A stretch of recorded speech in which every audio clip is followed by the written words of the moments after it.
त्रेता युग की वह वेला थी जब अयोध्या के राजकुमार मर्यादा के प्रतिमान श्री राम अपनी धर्मपत्नी सीता और अनुज लक्ष्मण के साथ वन की शरण में विचर रहे थे।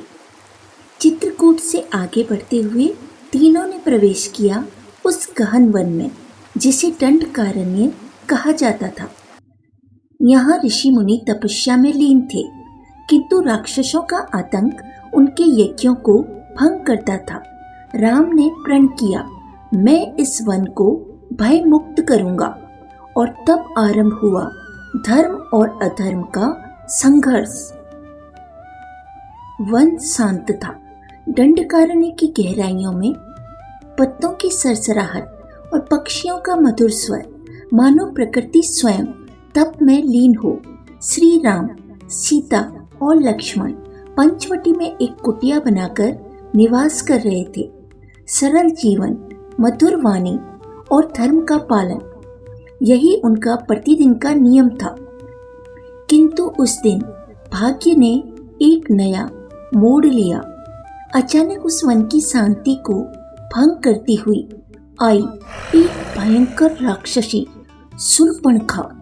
वह रावण की बहन थी, रूप में विकराल, स्वभाव में उग्र, परंतु इच्छाओं की दासी। जब उसकी दृष्टि राम पर पड़ी, वह ठिठक गई। राम का तेज, उनका सौम्य रूप, उनकी मर्यादा और दिव्यता, सब कुछ देखकर वह मोहित हो उठी। क्षण भर में उसने अपना राक्षसी रूप त्याग दिया और एक सुंदर स्त्री का रूप धारण कर लिया। वह धीरे धीरे राम के समीप आई, मुस्कुराते हुए बोली, हे पुरुषों में श्रेष्ठ, तुम कौन हो जो इस वन में ऐसे तेजस्वी दिखते हो? मैं तुम पर मोहित हो गई हूँ। मुझसे विवाह करो और इस वन में मेरे साथ आनंद पूर्वक जीवन बिताओ। राम ने शांत भाव से उसकी ओर देखा और हल्की मुस्कान के साथ उत्तर दिया, देवी, मैं पहले से ही विवाहित हूँ। यह मेरी पत्नी सीता है, जिनसे मैं अत्यंत प्रेम करता हूँ। परंतु मेरा छोटा भाई है लक्ष्मण, तुम उससे कह सकती हो। राम का यह उत्तर एक विनोद भी था और मर्यादा का पालन भी। शूर्पणखा तुरंत लक्ष्मण के पास पहुंची और वही प्रस्ताव दोहराया। लक्ष्मण ने हंसते हुए कहा, मैं तो अपने बड़े भाई का सेवक हूँ, उनके आदेश के बिना कुछ नहीं कर सकता, और फिर मैं तुम्हारे योग्य नहीं हूँ। तुम राम के पास ही जाओ, वही तुम्हारे लिए उपयुक्त है। यह सुनकर शूर्पणखा भ्रमित हो गई। अब उसके मन में कामना की जगह क्रोध ने जन्म ले लिया। उसकी दृष्टि सीता पर पड़ी, कोमल, सौम्य और सुंदर सीता। वह मन ही मन सोचने लगी, यही स्त्री मेरे मार्ग में बाधा है। यदि यह हट जाए तो राम मेरे हो सकते हैं। क्रोध से भरी शूर्पणखा अपने असली राक्षसी रूप में लौट आई। वह सीता की ओर झपटी, उन्हें मार डालने के इरादे से। सीता को संकट में देखकर लक्ष्मण तुरंत आगे बढ़े। उन्होंने क्रोध में तलवार उठाई और कहा, दुष्ट राक्षसी, तूने मर्यादा की सीमा पार कर दी है, अब तुझे इसका दंड मिलेगा। क्षण भर में ही लक्ष्मण ने अपनी तलवार से शूर्पणखा की नाक और कान काट दिए। रक्त की धारा बहने लगी और उसका सुंदर रूप नष्ट हो गया। पीड़ा और अपमान से तड़पती हुई शूर्पणखा चीख उठी। उसका अभिमान चूर हो गया था और अब उसके हृदय में केवल एक ही भावना थी, प्रतिशोध। वह विलाप करती हुई अपने भाइयों खर और दूषण के पास पहुंची। रोते हुए बोली, भाइयों, वन में दो मनुष्य आए हैं, राम और लक्ष्मण। उन्होंने मेरा अपमान किया, मेरा रूप नष्ट कर दिया। तुम मेरे अपमान का बदला लो। क्रोध से कांपते हुए उन्होंने आदेश दिया, सेना तैयार करो। क्षण भर में ही 14,000 राक्षसों की विशाल सेना हथियारों से सुसज्जित होकर वन की ओर बढ़ चली। पंचवटी में जब यह समाचार पहुंचा, लक्ष्मण ने तुरंत युद्ध के लिए तैयारी की, परंतु राम ने शांत स्वर में कहा, लक्ष्मण, तुम सीता की रक्षा करो, यह युद्ध मैं अकेले ही करूंगा। उनकी वाणी में न अहंकार था न भय। राम धनुष उठाकर वन के मध्य खड़े हो गए। कुछ ही क्षणों में राक्षसों की सेना ने चारों ओर से राम को घेर लिया। खर ने गरज कर कहा, हे मनुष्य, आज तू अपने अपराध का दंड पाएगा। राम ने धनुष की प्रत्यंचा खींची और युद्ध आरंभ हुआ।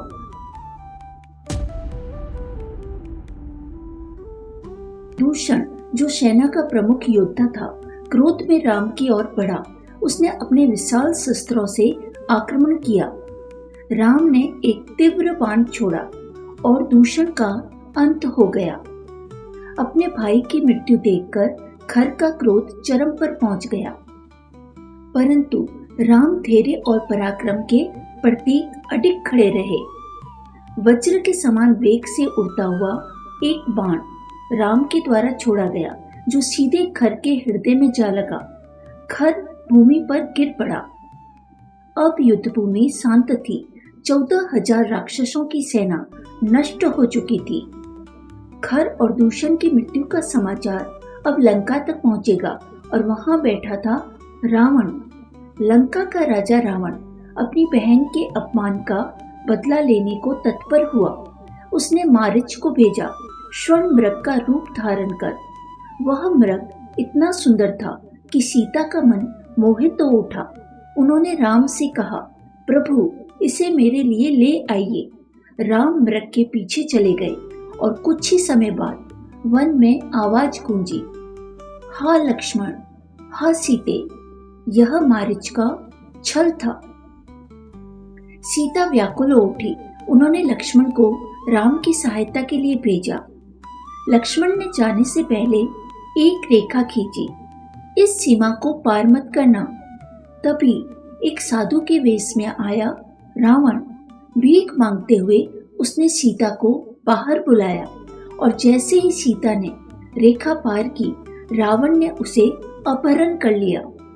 आकाश में उड़ता पुष्पक विमान और सीता की करुण पुकार वन के हर वृक्ष को रुला रही थी। वन में एक करुण पुकार गूंज रही थी, हा राम, हा लक्ष्मण। आकाश में उड़ता हुआ पुष्पक विमान और उसमें कैद असहाय व्याकुल सीता। रावण सीता को बलपूर्वक लंका ले जा रहा था।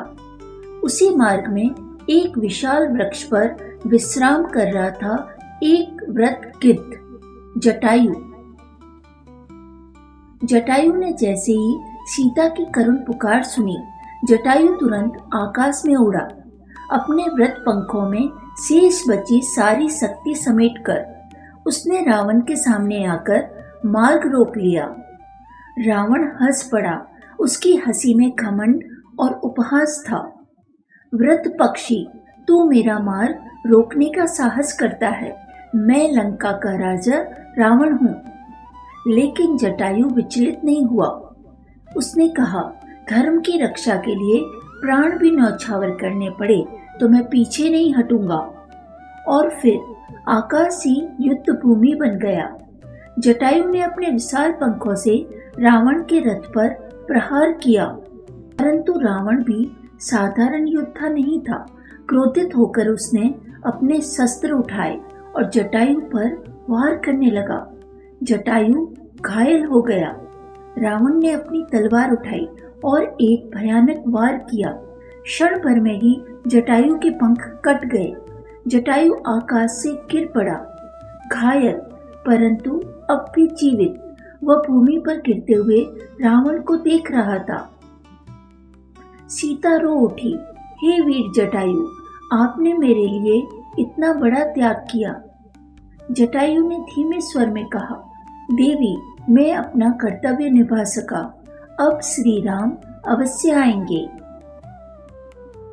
रावण घायल और क्रोधित फिर से सीता को लेकर आकाश में उड़ गया। श्री राम स्वर्ण मृग का पीछा कर लौटे, पर जैसे ही उन्होंने कुटिया की ओर देखा। उनका हृदय कांप उठा। कुटिया सूनी थी, सीता वहां नहीं थी। राम ने चारों ओर दृष्टि दौड़ाई और पुकार उठे, सीते सीते। उनकी आवाज वन में गूंज उठी, पर उत्तर में केवल निस्तब्धता मिली। उसी समय लक्ष्मण भी लौटे। राम का स्वर अब व्याकुल था, लक्ष्मण, सीता कहाँ गई? क्या किसी ने उन्हें हानि पहुंचाई? अब राम और लक्ष्मण वन के हर कोने में भटकने लगे। राम हर वृक्ष से पूछते, हे वृक्षों, क्या तुमने मेरी सीता को देखा? हर नदी से प्रश्न करते, हे सरिता, क्या तुमने उसे अपने तट पर देखा?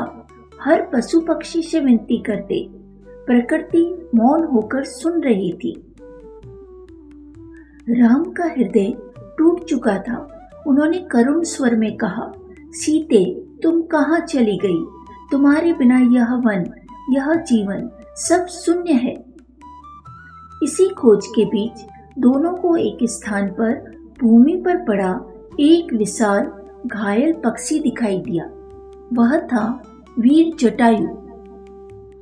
राम तुरंत उसके पास पहुंचे और उसे अपनी गोद में उठा लिया। राम ने करुण स्वर में पूछा, हे पक्षीराज, यह किसने तुम्हारी यह दशा की? क्या तुमने मेरी सीता को देखा? जटायु ने कठिनाई से आंखें खोली और धीमे स्वर में कहा, प्रभु, रावण, लंका का राजा, वह सीता माता का हरण करके ले गया है। जटायु की वाणी क्षीण होती जा रही थी। उसने राम की ओर देखा। आंखों में संतोष था। राम ने जटायु का सिर अपनी गोद में रखा और कहा, हे महाबली, आपने जो किया वह कोई देवता भी नहीं कर सकता। राम का स्पर्श पाकर जटायु का चेहरा शांत हो गया और अगले ही क्षण उसने अंतिम श्वास ली। राम ने जटायु को अपने पिता के समान सम्मान दिया। उन्होंने कहा, आज मैं अपने पिता के समान इस महान आत्मा का संस्कार करूंगा। वन में ही उन्होंने चिता बनाई। वेद मंत्रों के साथ जटायु का अंतिम संस्कार किया। अग्नि की लपटों के बीच राम का हृदय और भी दृढ़ हो गया। उन्होंने आकाश की ओर देखकर कहा, हे सीते, मैं तुम्हें अवश्य ढूंढ निकालूंगा। वन की पगडंडियों पर सीता की खोज में भटकते हुए श्री राम और लक्ष्मण चलते चलते वे पहुंचे एक शांत और पवित्र स्थान पर, मतंग ऋषि का आश्रम। वहां का वातावरण अद्भुत था, न कोई भय न कोई अशांति। उसी आश्रम में रहती थी एक वृद्ध वनवासी स्त्री, सबरी। सबरी कोई साधारण स्त्री नहीं थी। वह जन्म से ही निम्न जाति की मानी जाती थी, पर उसका हृदय अत्यंत पवित्र था। वह अपने गुरु मतंग ऋषि की सेवा में संपूर्ण जीवन समर्पित कर चुकी थी। जब उनके गुरु का अंतिम समय आया, उन्होंने सबरी से कहा, एक दिन श्री राम यहाँ आएंगे, तुम उनकी सेवा करना, यही तुम्हारा सबसे बड़ा सौभाग्य होगा। तब से वर्षों बीत गए। हर दिन सबरी आश्रम को सजाती, फूल बिछाती और उसी आशा में जीती, आज राम आएंगे। और एक दिन वह क्षण आ गया। सबरी ने देखा दो दिव्य पुरुष आश्रम की ओर आ रहे हैं। उनका तेज, उनका स्वरूप सब कुछ वैसा ही था जैसा उसने अपने गुरु से सुना था। सबरी उनके चरणों में गिर पड़ी। प्रभु, आपने इतनी देर क्यों कर दी? मैं कब से आपकी प्रतीक्षा कर रही थी। राम ने उसे उठाया और स्नेह से कहा, माता, तुम्हारी भक्ति ने ही हमें यहाँ खींच लिया है। सबरी की आंखों से आंसू बहने लगे। सबरी ने सोचा, मैं अपने प्रभु को क्या भेंट करूं? उसके पास न धन था न वैभव, केवल जंगल के साधारण भेड़ थे। वह जंगल से भेड़ लाकर एक एक करके चखने लगी, यह देखने के लिए कि कौन सा मीठा है। लक्ष्मण यह देखकर कुछ चकित हुए कि ये बेर तो चखे हुए हैं, पर राम ने बिना किसी संकोच के उन्हें प्रेम से स्वीकार किया और मुस्कुराते हुए कहा, इन बेरों से मीठा कुछ नहीं है, क्योंकि इनमें भक्ति और प्रेम का स्वाद है। राम के दर्शन और सेवा पाकर सबरी का जीवन पूर्ण हो गया। सबरी ने राम को मार्ग दिखाया, प्रभु आगे पंपा सरोवर और ऋष्यमुख पर्वत है, वहीं आपको आपके कार्य में सहायक मिलेंगे। राम ने उसे प्रणाम किया और आगे बढ़ गए एक नए अध्याय की ओर। सबरी के मार्गदर्शन से राम आगे बढ़े किष्किंधा की ओर। यहीं से आरंभ होगा नया अध्याय। अरण्य कांड केवल वनवास की कथा नहीं, यह है धर्म और अधर्म का संघर्ष, प्रेम और वियोग की परीक्षा, भक्ति और बलिदान की महिमा।